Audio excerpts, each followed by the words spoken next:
Eh bien, bonjour, bonsoir, j'espère que vous allez bien, c'est Flo, et aujourd'hui on se retrouve pour notre vidéo pour parler des spoilers du chapitre 346 de My Hero Academia. Et avant que celle-ci ne commence, je vous le rappelle, si vous voulez me soutenir sur les prochaines vidéos, n'oubliez pas de vous abonner à la chaîne. Et du coup c'est parti, alors le chapitre il va commencer avec Bakugo, Nejire, Tamaki, Mirko et Headshot sortant des différents portails. On va voir dans un premier temps Best Jeanist qui est en train de paniquer suite à la nouvelle qu'on avait appris au chapitre précédent, comme quoi Deku n'était plus avec eux, en fait il avait été en quelque sorte kidnappé par Toga, et Best Jeanist il va demander ce qui est en train de se passer. Bakugo va alors lui répondre qu'il a probablement été sorti par quelqu'un, donc oui nous on l'avait vu c'était par Toga. Ensuite nous allons voir Tamaki qui commence lui aussi à paniquer car le One for All était à la base de leur plan. Nejire quant à elle va dire qu'ils doivent informer tout le monde. Cependant, on va voir que Mirko, elle veut juste que le combat commence bientôt, en gros pour se venger, j'imagine. Nous repassons ensuite sur Shigaraki, donc on apprend que ses yeux sont complètement blancs, et c'est parce qu'il est en train d'analyser la situation. Puisqu'il voit les bâtiments ci-dessous de Yue, il se rend vite compte qu'ils sont sur une surface flottante en fait dans le ciel. Nous allons également apprendre que aucun des fugitifs ou des membres du Front de Libération ni il devra alors s'en occuper seul. Par contre, on va avoir une petite annotation. Donc, on va voir que là, Shigaraki, il utilise le mot beaucoup. Donc, c'est le pronom à la première personne qu'utilise All for One. Donc là, ça veut dire que All for One, il contrôle Shigaraki, mais il se contrôle lui-même pendant son combat contre Endeavor, Hawks et tous les autres. Mais c'est quoi ce bordel? Parce que là, c'est pas vraiment Shigaraki qui se bat du coup, c'est All for One qui le contrôle indirectement. Ouais, c'est un petit peu chelou ici. Parce que si c'est All for One, ça veut dire qu'il se contrôle à la fois lui-même dans son combat et à la fois Shigaraki, donc c'est un truc de malade. Ensuite, le chapitre continue sur Shigaraki. On va voir qu'il touche le sol et commence à utiliser sa décomposition. Mais sous le sol, on va voir que se trouvent les différentes plaques de fer qui, au même instant, sont propulsées vers le haut et lancent Shigaraki en l'air. On va le voir, toute cette manœuvre va le faire toucher le champ de force qui se trouve autour de Yue et ça va l'électrocuter. Avant même qu'il se remette du choc, Best Jeanist va le retenir avec d'énormes fils et le jette par terre.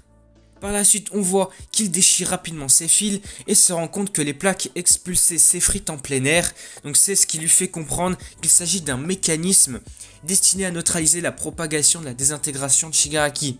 Shigaraki tente alors de provoquer en disant qu'il n'a qu'à détruire toutes ces plaques à plusieurs reprises et que c'est la fin de cette stratégie. Bon là j'avoue que par contre j'ai pas trop compris, là ça dit qu'il tente de provoquer, mais il provoque qui? Best Jeanist ou... Enfin, ouais là c'est un petit peu confus.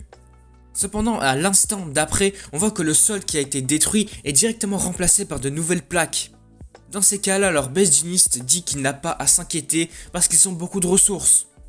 Non, c'est vrai qu'ici, du coup, on voit bien qu'ils se sont quand même pas mal préparés pour combattre les vilains. On voit qu'ils ont pas mal préparé leur plan pour contrer chaque vilain. Ça, c'est vraiment pas mal. Et pour finir, Jeanist conclut en disant qu'il s'agit d'une forteresse aérienne qui a été créée spécialement pour vaincre Shigaraki. Et nous voyons un peu l'intérieur de cette structure. Donc nous verrons Power Loader, donc qui sort d'un des murs, qui avertit Cementos des plaques qui ont été détruites. Et il dit qu'ils vont commencer la construction. Nous verrons également Hatsume qui demande à Momo de fournir les pièces métalliques, mais oublie son nom. Momo se présente alors et dit que ses amis l'appellent Yao Momo, et en arrière-plan, on voit Lunch Rush qui prépare de la nourriture, donc pour que Momo puisse utiliser son alter beaucoup plus longtemps. Ici, une fois de plus, on voit qu'ils se sont quand même pas mal préparés. T'as quand même plein de personnages, donc Power Loader, Cementos, Hatsume, Momo, Lunch Rush, donc là c'est vraiment pas mal. Là c'est une belle équipe pour la reconstruction, on va dire, de la forteresse, c'est quand même pas mal.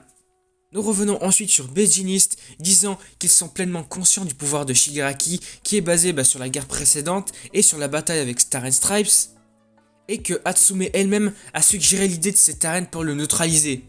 Donc ici également, il me semble qu'on avait vu ça dans plusieurs chapitres, on a vu que Hatsume, même s'il ne fait pas partie de la filière héroïque et tout ça, elle aide quand même pas mal les héros, c'est comme elle en partie, du coup qui a eu l'idée pour battre Shigaraki. Là c'est quand même impressionnant, tu vois que ce personnage, même s'il est un peu en arrière-plan, il a quand même son utilité. Alors juste après tout ça, nous allons voir un petit flashback, donc en arrière évidemment, de son idée et de la façon dont cela a été incorporé dans les modifications apportées précédemment par le directeur, du coup dans la forteresse de Yue. Cette mise à niveau n'a été possible que grâce à la collaboration entre Momo, Cementos, Power Loader et Ectoplasm. Ensuite nous allons parler un peu plus du champ de force. Donc on voit que le champ de force il est électrique. Il a été fabriqué à partir d'énormes câbles d'énergie provenant d'une plateforme unique. Ici alors on y voit Kaminari, Fukidashi, donc j'avoue que là je sais plus de nom, je sais plus trop qui c'est Fukidashi, mais n'hésitez pas à me dire dans les commentaires, je reverrai ça juste après la vidéo. Alors nous avons ces deux élèves là, accompagnés de deux autres élèves d'autres années d'école, libérant autant d'électricité qu'ils le peuvent. Le discours d'Eugéniste continue d'ailleurs, et il dit que personne là-bas ne se soucie de l'argent ou du prestige, ils veulent juste protéger l'avenir. Le chapitre va ensuite se focaliser là sur Bakugo et Mirko. Nous allons voir qu'ils sont en train de se diriger vers Shigaraki. Cependant, Shigaraki intérieurement, il est en train de penser qu'il va être capable de les dévier avec une onde de choc. Cependant, on va voir que là, il ne va pas pouvoir l'utiliser. Alors pour quelle raison Shigaraki n'est pas capable d'utiliser son alter? Eh bien la raison est plutôt simple. En fait c'est Monoma qui est tout près. On voit qu'il est assis sur une chaise à côté de Aizawa, tout en copiant son alter d'effacement. Tout comme ce qui s'était passé durant la guerre précédente, Manuel est présent avec eux à leur côté, utilisant son alter d'eau pour empêcher Monoma de cligner des yeux. Donc ici on comprend bien que tant qu'ils sont ensemble, le délai de Monoma peut être rechargé autant de fois qu'il le faut, donc pour pouvoir utiliser l'alter autant de fois qu'il le veut. Donc là c'est quand même impressionnant, tu dis que Monoma il avait pas un rôle aussi important que ça, mais là depuis ces derniers chapitres, c'est incroyable comment il a une utilité de ouf en fait. Cependant, nous allons rapidement voir un problème apparaître. En fait, ce problème, c'est qu'il était temps pour Izuku d'utiliser toutes ses forces pour finir Shigaraki. Mais maintenant, en fait, il n'est plus là. Et c'est d'ailleurs à ce même moment qu'un autre problème va apparaître. Là, par contre, oui, il va se passer quelque chose d'assez bizarre, en fait, avec Shigaraki. Alors que d'innombrables mains vont commencer à germer du bras de Shigaraki. Mirko face à ça, elle demande à Bakugo ce que c'est, en fait, elle comprend pas trop. Et Bakugo va lui répondre qu'il ne sait pas également, car, en fait, là, Shigaraki n'avait pas utilisé ça la dernière fois. Nous allons voir d'ailleurs que Aizawa est en train de se souvenir alors que Shigaraki était incomplet lors de la bataille de Jakku. On s'imagine bien que Shigaraki il est peut-être complet en fait, il est déjà à 100%. C'est alors ici que le chapitre va se terminer. Donc nous allons voir Shigaraki disant qu'il a toujours pensé que le héros Eraserhead était cool. Cependant maintenant il est assez déçu par son rôle dans le plan. Parce que oui là Eraser en fait... il a plus aucune utilité on va dire, comme lui l'avait dit, hein, comme il a perdu un œil, son alter d'effacement il est plus vraiment capable de l'utiliser. Dans un même temps on voit que Shigaraki il est en train d'envoyer toutes ces mains là qu'il a créées vers Mirko. Et bien que nous voyons qu'il ne peut pas utiliser son alter de décomposition, de désintégration, en fait on va quand même voir du sang sortir de Mirko. Donc là oui c'est quand même assez choquant, comment ça il y a du sang qui est en train de sortir de Mirko? Là forcément j'imagine qu'on a la même idée en tête.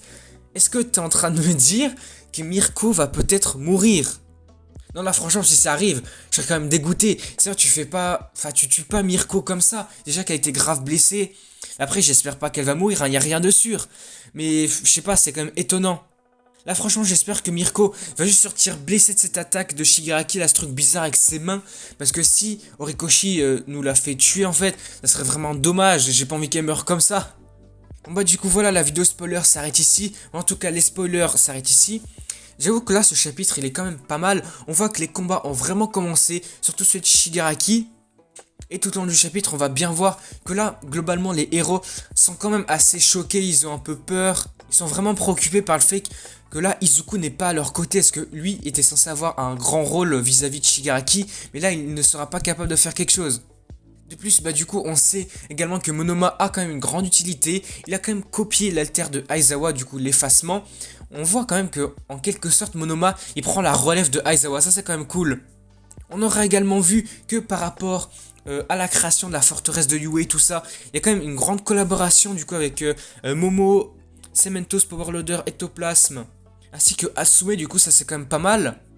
De plus, on a également vu que le champ de force autour de Yue a été créé avec l'aide de beaucoup d'élèves. Du coup, ça aussi, c'est pas mal. Tu vois vraiment que tout le monde aide tout le monde, que tout le monde en fait collabore ensemble pour faire tout ce qu'il y avait à faire pour contrer les héros. Ça, c'est quand même vraiment ouf. En fait, ce qu'il faut retenir de tout ça, c'est que chaque personnage a son utilité et que si tout le monde y met un petit peu du sien, ils sont capables de faire de grandes choses. Là, par exemple, ils peuvent mettre en place des stratégies pour vraiment contrer tous les vilains. Ça, c'est vraiment incroyable. Bon ensuite, après tout ça, pour revenir sur la fin du chapitre, donc là c'est quand même impressionnant.